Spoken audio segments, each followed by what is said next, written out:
George had always enjoyed his evening walks. Every night he would clip a leash onto his faithful dog Booper, step out into the cool night air, and make a single lap around the neighborhood.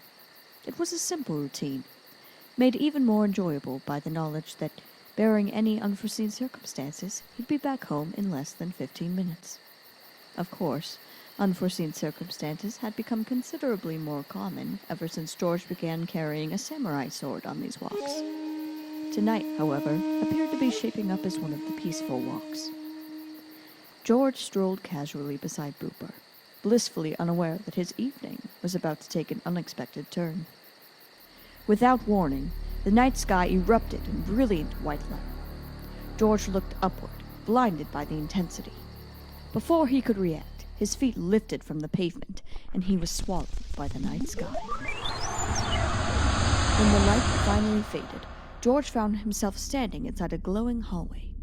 Naturally, his first thought was directed towards the only companion he trusted. Booper, I don't think we're in Kansas anymore. It was difficult to know exactly what had gone wrong. Boops! But when Charles looked down, he saw that Booper had been turned completely inside out. Whatever it was that had happened, it appeared irreversible. And he began walking down the hallway, where two large, massive hydraulic doors opened, and he stepped inside hesitantly. The room looked exactly like one might imagine the bridge of an alien spacecraft would look. Strange consoles blinked with colorful lights. Unfamiliar machinery hummed softly. Every surface glowed with technology that defied human understanding. George scanned the room. Then another set of hydraulic doors opened and an alien entered. The room was silent for a moment before the alien began to speak in its native language. George didn't understand what was being asked of him, but perhaps he could have pieced the situation together had he not been distracted by the alien's large breasts. While the alien was more handsome than women George had been with in the past, his gaze couldn't be pulled from the illustrious orb staring back at him. After all, he was a breast man. Finally, the creature stopped talking, and silence settled over the room. The two simply stood there, making eye contact. Or, at least, George occasionally remembered to.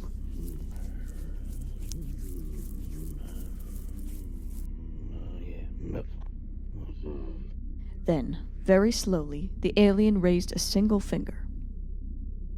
Its fingertip began to glow, and a wave of terror washed over him. He had seen this before.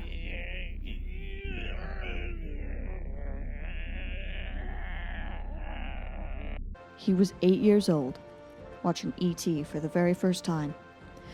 Most people remember that film as a heartwarming story about friendship. George remembered something different. He remembered the very moment E.T. raised his glowing finger, and the power going out, leaving him alone and scared in the dark. With that memory flooding back, George knew he had only seconds to act. With one fluid motion, he unsheathed his samurai sword and swung. The alien's head separated cleanly from its body, sending its green blood spraying everywhere in the control room. George didn't stop to admire his work. Escape was now his only priority. Instead, he tore an exhaust panel from the wall.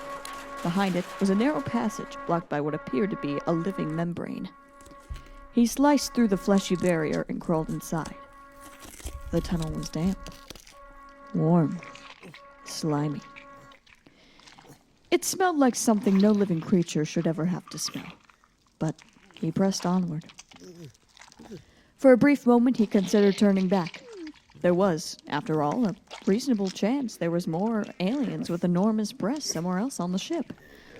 But he decided that was exactly the sort of thinking that might get him vaporized, and pressed onward.